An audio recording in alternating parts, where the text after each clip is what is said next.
కొమరం భీం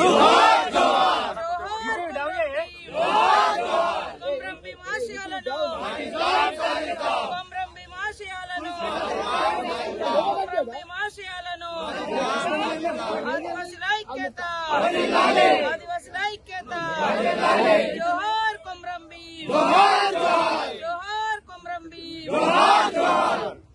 ఆదివాసీ పోరాట యోధుడు మరి జల్ జంగిల్ జమీన్ కోసం ఆనాడు నిజాం నియంతృత్వానికి వ్యతిరేకంగా తుపాకీ బట్టి పోరాడినటువంటి గోండు బిడ్డ పోరాట యోధుడు కొమరం భీం గారి యొక్క వర్ధంతి సందర్భంగా మరి రోజు జోహార్లు అర్పిస్తూ ఘనంగా జోడోఘాట్ లో మరి హైదరాబాద్ లో ఉన్నటువంటి ట్యాంక్ బండ్ మీద వారి విగ్రహానికి మేమందరం కూడా ట్రైబల్ వెల్ఫేర్ డిపార్ట్మెంట్ నుంచి అదే విధంగా గిరిజన ఆదివాసీ సంఘాల నుంచి వచ్చినటువంటి సోదరులం అందరం కలిసి ఇక్కడ నివాళులర్పించడం జరిగింది. ముఖ్యంగా ముఖ్యమంత్రి రేవంత్ రెడ్డి గారికి అదే విధంగా ట్రైబల్ శాఖ మినిస్టర్ అడ్లూరు లక్ష్మణ్ గారికి ప్రత్యేకంగా ధన్యవాదాలు తెలియజేస్తా ఉన్నాం. చాలా రోజులుగా మేము డిమాండ్ చేసినటువంటి కొమరం భీం వర్ధంతిని స్టేట్ ప్రోగ్రామ్ గా ప్రభుత్వ కార్యక్రమంగా అధికారికంగా నిర్వహించాలని మేము జీవో నెంబర్ 286 ను మరి తీసుకురావడం జరిగింది ట్రైబల్ వెల్ఫేర్ నుంచి. దానికి అనుగుణంగానే రాష్ట్ర వ్యాప్తంగా ఈ రోజు కొమరం భీం గారి యొక్క వర్ధంతి కార్యక్రమాలను అధికారికంగా నిర్వహించడం మా అందరికీ కూడా గర్వకారణంగా ఉంది.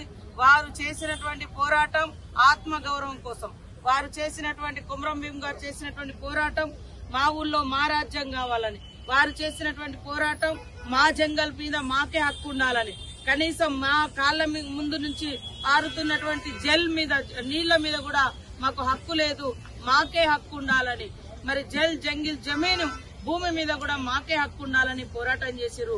వారి యొక్క పోరాటాల ఫలితంగానే మా ఆదివాసీ కొమరం భీం యొక్క పోరాటాల ఫలితంగా ఆనాడు నెహ్రూ గారు, అంబేద్కర్ గారు రాజ్యాంగంలో అనేక హక్కులను, ప్రత్యేక చట్టాలను, ప్రత్యేక జీవోలను తీసుకురావడంతో ఈ రోజు ట్రైబల్ శాఖ అనేది ఒక స్పెషల్ స్టేటస్ ఉంది. అదే విధంగా మరి ప్రత్యేక పరిపాలన ప్రాంతాలుగా కూడా 5th షెడ్యూల్ గా మన మధ్య భారతం ఏదైతే ఉందో ఆదివాసీ ప్రాంతాలు, ఇటు ఛత్తీస్గఢ్ గాని, ఇటు ఆంధ్ర గాని, తెలంగాణ గాని, మహారాష్ట్ర గాని, మధ్యప్రదేశ్, ఒరిస్సా ఈ ప్రాంతం అంతా కూడా 5th షెడ్యూల్ కింద ఉంటే ఈశాన్య రాష్ట్రాలకు కూడా స్వయం ప్రతిపత్తి ఇచ్చి ఆనాడు నెహ్రూ గారు రాజ్యాంగంలో మరి నెహ్రూ గారు, అంబేద్కర్ గారు కలిసి పెట్టడంతో ఈ రోజు స్పెషల్ గా కొన్ని అధికారాలు, హక్కులు అనేది ఉన్నాయి. దానికి అనుగుణంగానే మరి ఇందిరమ్మ కాలంలో ఐటీడీఏలు కూడా తీసుకురావడం జరిగింది.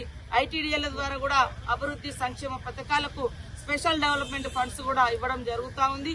అది రాబోయే కాలంలో మరింత బలోపేతం చేస్తూ మరి ఈ రోజు వెనుకబడ్డ గిరిజన ప్రాంతాలను, ఆదివాసీ ప్రాంతాలకు ట్రైబల్ వెల్ఫేర్ ద్వారా అత్యధికంగా నిధులు కేటాయింప చేసుకుని అభివృద్ధి పదంలోకి తీసుకురావడమే మనం కొమరం భీం గారికి ఇచ్చేటువంటి నిజమైన నివాళి.